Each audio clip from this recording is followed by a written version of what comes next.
You think of architecture as something that is permanent or it's going to last for a really long time. But in some of these cases, there's the great possibility that the building itself will be destroyed or significantly altered, while Do Ho Suh's representation of those same spaces will last indefinitely, especially if they're collected and preserved within a permanent collection of a museum. I'm Kavior Moon. I'm a liberal arts faculty member at SCI-Arc. Right behind me is Do Ho Suh's 348 West 22nd Street.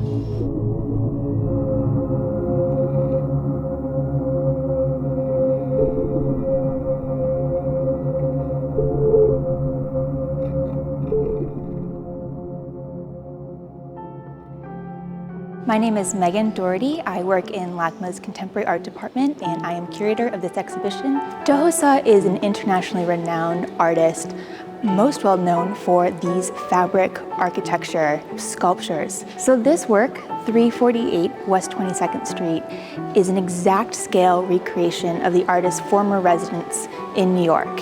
It now consists of 2 apartments, yellow and blue, as well as a pink corridor.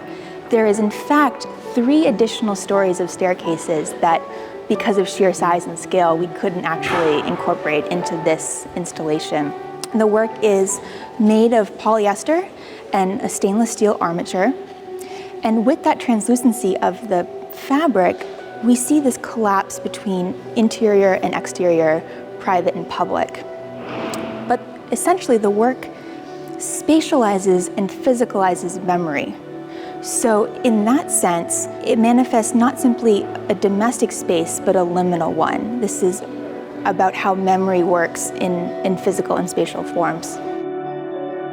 For me, with the privilege of installing this work, it also made me reconsider the elements in my own domestic space that I interact with on a daily basis, but hadn't given extended thought to. Just how many times I've turned the doorknob or flicked a light switch or opened a cabinet. And in those larger universal themes of memory, identity, and home, I hope that this installation will prompt visitors to consider their spaces in the same way.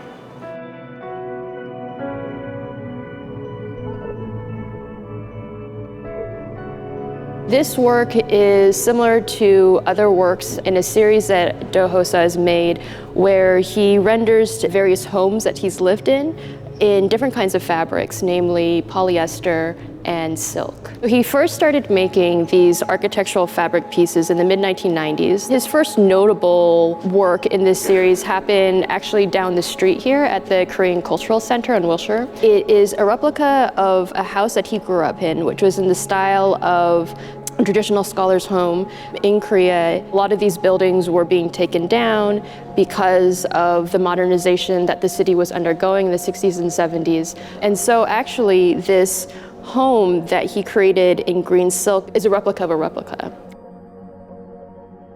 Do Ho Suh started off studying quote-unquote Oriental or East Asian traditional painting when he was at Seoul National University.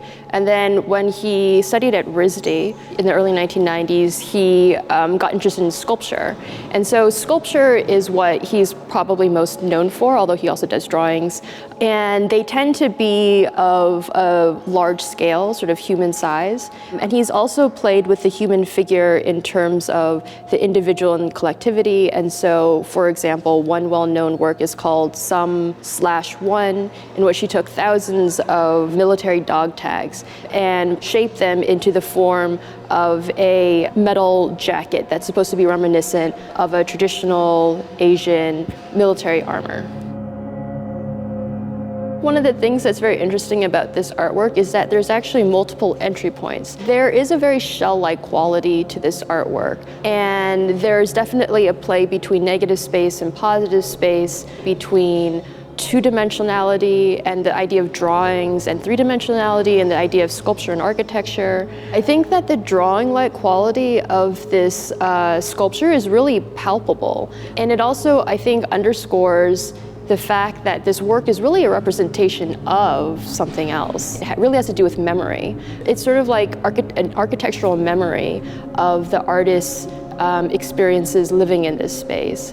Part of the process of making these architectural fabric pieces is making a series of very precise measurements of all the different spaces, all the different nooks and crannies. Suh spent a number of years very sort of carefully measuring out all of the different spaces of the interior surfaces in his apartment.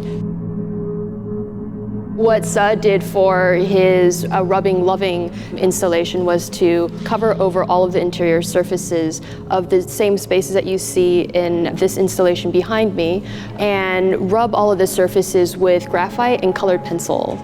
And so I think that this installation, 348 West 22nd Street, is really to be seen in relationship to his rubbing loving of the same space, in the sense that even though they physically and materially appear so different, they really bring together the notion of touch, sight, architecture, and one's bodily relationship to the architectural spaces that they're representing. One of the sort of immediate perceptual experiences of the work is you're really aware of the translucent, gauzy quality of the material itself. It can bring to mind an idea of ephemerality, but I also think about this work in terms of resilience, in the sense that one of the ideas that had motivated this series for the artist was the notion of mobility, of being a kind of a nomad, and how that correlated with his own life experience, moving to different countries, starting from when he was a young adult.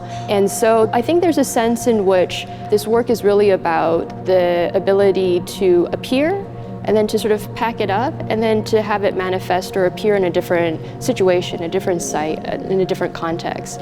It's ephemeral, but then there's also a sense of resilience in the sense that there's the possibility of it emerging and reappearing again.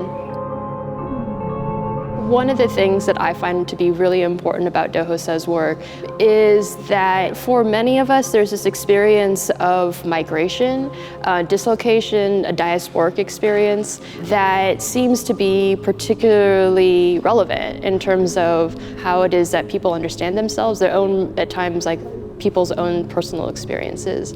And that one of the driving forces that I feel in the work, and that the artist has also talked about, is this desire for memory and to hold on to some notion of home, also being aware of the very sort of conscious, intentional construction of that. Something that you can't ever access again in some sense, but you can create a representation of it, a memory of it.